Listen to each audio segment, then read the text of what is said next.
Voltamos novamente com a gravação de nossa leitura da revista da Escola Bíblica, que fala sobre o tema de desenvolvendo uma consciência de santidade. Lição essa do dia 9 de junho, lição de número 10. Estávamos falando aqui da introdução. Vamos passar agora para o primeiro tópico, depois terceiro tópico segundo e terceiro, cada um em um vídeo separado, tá bom? E o último com a conclusão. Tópico 1 diz assim: a perspectiva bíblica da santificação. Santificação no Antigo Testamento. Do hebraico Kodesh, santidade, é um substantivo masculino que significa sacralidade, algo sagrado, posto à parte, separado, que pode se referir a Deus nos lugares, coisas, algo à parte, separado. Essa palavra deriva da raiz verbal hebraica kadash, que traz a ideia de consagrar, santificar, preparar, dedicar, ser consagrado, ser santo, ser santificado, ser separado. Lembra quando tem uma igreja aí que eu participei, eu e minha esposa, uma Assembleia de Deus, uma congregação, que todo domingo pela manhã, antes da escola bíblica dominical, era o momento da consagração.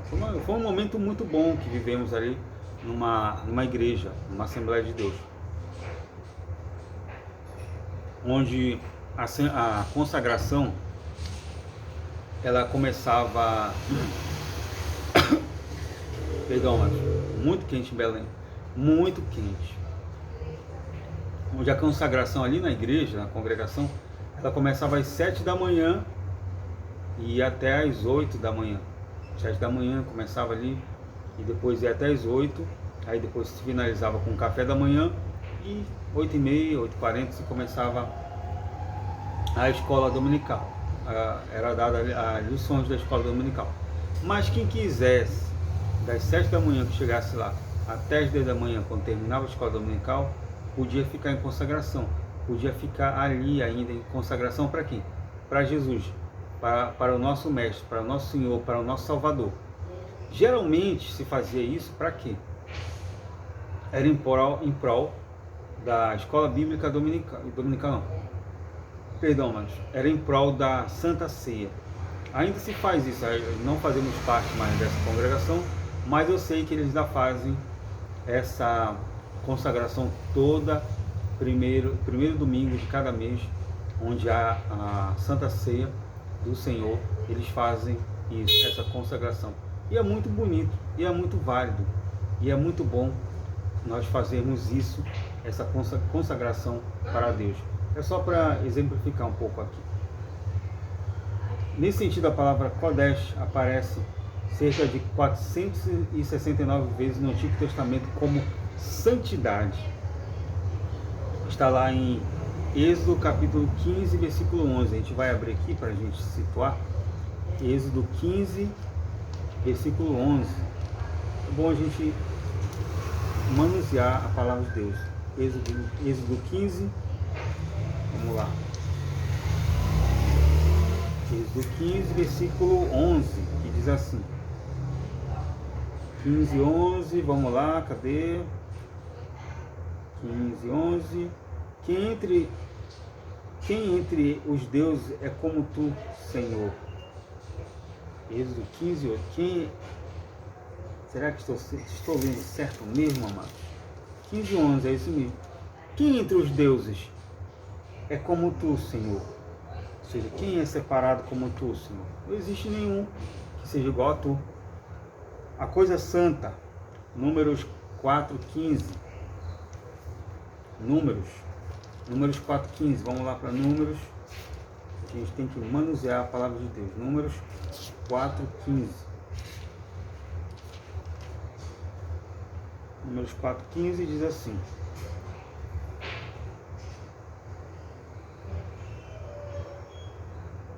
só depois que Arão e seus filhos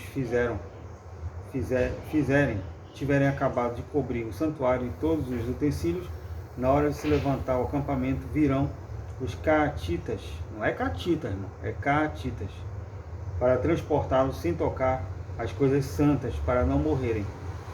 Esta é a carga da tenda de reunião ou do encontro, a ser transportada pelos caatitas. Então, é nesse sentido que ele fala da separação que aparece no Antigo Testamento. Santuário, 36, 34. E Êxodo. Outro sim, o adjetivo kadosh, muito presente no Pentateuco, nos primeiros livros da Bíblia, traz a ideia de um dia, uma pessoa ou uma nação inteiramente consagrada, separada e santificada a Deus. Aí ele vai abrir lá em Êxodo 19, 6. Eu vou abrir aqui porque já está muito próximo. Vamos lá em Gênesis. Já caiu aqui em Gênesis 2, 3. Gênesis 2, 3 diz assim: Deus abençoou o sétimo dia, ou seja, separou o sétimo dia e o santificou, porque neste dia Deus descansou de toda a obra da criação. Aí nós vamos lá para Êxodo 19. Êxodo 19, cadê Êxodo? Êxodo 19, 6, que diz assim, amados. Êxodo 19, 6. Onde está o versículo 6? Aqui a letra está tão pequena, amados. Cadê? Mas vós sereis para mim um reino de sacerdotes e uma nação santa. São essas palavras que deveras dizer aos israelitas. Então, já deu para se entender que essa ideia de separação, de estar separado, santo, consagrado para Deus, uma pessoa, uma nação inteiramente consagrada a Deus. Então, a gente tem que ter até cuidado quando vamos consagrar ou separar algo para Deus. Por exemplo, se eu digo que este copo, eu vou consagrar ele para Deus, separar ele para Deus, separar ele para o serviço do Senhor, é somente para servir na casa do Senhor, somente para serviço do Senhor, que eu estou separando esse copo para servir a Ele. Cuidado, às vezes as pessoas consagram cadeiras, consagram carros e nem sabem nem de que forma, não sabem nem por que estão consagrando para Deus. E às vezes a pessoa consagra um carro, eu vou levar para a igreja, para o pastor consagrar o carro para mim, a chave do meu carro. Aí leva o carro para o motel, leva o carro para transportar droga, enfim, para prostituição, e acaba não sabendo nem o sentido do que é a palavra consagração, do que é a palavra separação para Deus. Ponto 2. No Novo Testamento, o verbo grego haijazo quer dizer santificar. Traz a ideia de tornar santo, purificar ou consagrar, venerar, ser santo. Esse termo abrange o sentido de o crente tornar-se puro, de modo a estar purificado e santificado por obra graciosa do Espírito Santo. 1 Coríntios 6,11. Nesse sentido, no Novo Testamento, a santidade operada na vida do crente é uma obra autêntica do alto. A gente vai lá para 1 Coríntios 6,11. 1 Coríntios 6,11 diz assim. Foi até o tema da nossa leitura diária, irmão, que fala a santificação inicial na jornada. 1 Coríntios 6,11. Você lembra? Foi a leitura diária da quinta-feira. A gente vai voltar lá. 1 Coríntios 6,11. Onde é que está? 1 Coríntios, a Bíblia também não é minha, irmãos. Por isso um pouco a dificuldade de achar. 1 Coríntios 6,11. Cadê? Vamos ver se eu achei. Achei. E alguns de vós eres isto, mas fostes lavados, mas fostes santificados, mas também fostes justificados no nome do Senhor Jesus Cristo e pelo Espírito de nosso Deus. Então, alguns que cometiam pecados eram de ladruagem, bebedice, assalto, glutonarias, adultérios, homossexualismo, enfim. Hoje não fazem mais isso. Hoje servem seus corpos a Cristo, não mais ao mundo. Então, esse sentido, a pessoa era consagrada por mundo, para fazer as práticas do mundo, fazer o que o mundo queria, o que o mundo determinava, o que o mundo regia. É regido pela vontade do mundo, vontade da carne. Agora não, agora é consagrado para Deus, para servir a Ele, seus corpos a Deus. Nesse sentido, no Novo Testamento, a santidade operada na vida do crente é uma obra autêntica do alto. Então, somente uma obra feita do alto de Deus, tem essa autenticidade para transformar a vida do cristão. Uma vida que era uma vida regrada pelo pecado, agora é uma vida regrada pela bênção, pela vontade de querer servir a Deus. Efésios 5, 26. Efésios 5, 26 diz assim, vamos lá.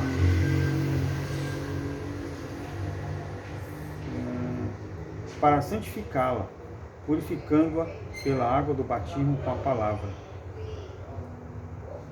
Então, pela palavra. A palavra de Deus é que santifica. A palavra de Deus é que lava. A palavra de Deus é que nos liberta, que nos molda, que nos transforma, que nos faz viver uma vida de total santidade e consagração a Ele. Ponto 3 agora, macho. Espero que tenha ficado claro. Está muito fácil de entender a lição. Está muito fácil de exemplificar a lição para os nossos amados. Essa é a primeira parte. Ponto 3 diz assim: a santidade exigida pela palavra. Em nossa jornada cristã rumo ao céu, a palavra de Deus exige santidade em todas as áreas de nossa vida. Isso porque a palavra da verdade nos santifica. Lembra da oração sacerdotal de Jesus lá? Em João 17, 17 foi tema também de nossa leitura diária do dia... Deixa eu ver aqui qual foi o dia da nossa leitura diária da segunda-feira. 17, 17, que diz assim. Deixa eu ver. Consagra-os ou santifica-os na verdade, a tua palavra é a verdade. Então, a oração sacerdotal que Jesus fez para os discípulos.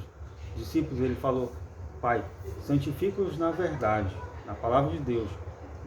Se você for pegar a leitura diária da segunda-feira, você vai ver o vídeo que eu fiz lá, falando sobre essa parte da santifica-os na verdade, a tua palavra é a verdade. Por isso que é bom a gente estar fazendo essas leituras diárias, colocando no ar, para que ele sirva também como um subsídio para nossas lições bíblicas. Santifica-os na verdade, a tua palavra é a verdade. A tua palavra é a fonte de toda a verdade, de todo o saber. E a santidade é exigida pela palavra de Deus. Desse modo, o crente em Jesus não pode ter um compromisso com o comportamento pecaminoso, visto que em sua lida diária ele tem um compromisso de buscar um estilo de vida santo, pois sabe que sem ele não podemos ver o Senhor. Hebreus 12, 14. Então, é exigência da palavra de Deus ter uma vida santa, é exigência da palavra de Deus ter uma vida separada para Ele. Ou seja, nessa jornada que nós vamos trilhar, nessa jornada em que nós iremos estar em nossa caminhada cristã rumo ao céu, nós vamos precisar nos comportar bem, nos comportar de maneira de agradar a Ele e não se misturar com o pecado, não se misturar com os atos pecaminosos, não se misturar com as obras infrutuosas da carne e nos amoldarmos somente ao que diz a palavra de Deus e nos moldarmos somente ao que o Espírito Santo nos ensina, ao que o Espírito Santo nos determina. Não foi essa a oração que Jesus fez para os discípulos? Pai, santifica-os na verdade, vírgula, a tua palavra, a Bíblia Sagrada, é a verdade. Então santifica, Senhor, separa eles na tua palavra, segura eles, ajuda eles, Senhor, para que eles possam entender qual seja a vontade deles também aqui, palavras de Cristo ali com o Pai, em sua oração sacerdotal. Vou repetir essa parte, visto que em sua lida diária ele tem um compromisso de buscar um estilo de vida santo, separado para Deus, pois sabe que sem ele não podemos ver o Senhor. Então o cristão vai precisar viver uma vida de santidade, vai viver uma vida de separação diante de Deus, para que possa ver o Senhor, para que possa ver a face de Cristo, ver o rosto dele como ele é. Então vamos precisar nos adequar, vamos precisar nos adequar e nos moldarmos, como falei, à palavra de Deus, para que nós possamos chegar no final de nossa jornada e enxergar o Pai, enxergar a Cristo, enxergar o nosso divino e amado Mestre, tá bom? Vamos ficando por aqui nessa parte, no nosso tópico de número 1. Vamos fazer uma breve pausa, tomar uma água ali, e voltaremos com a segunda parte também, e depois a terceira, e por último a conclusão.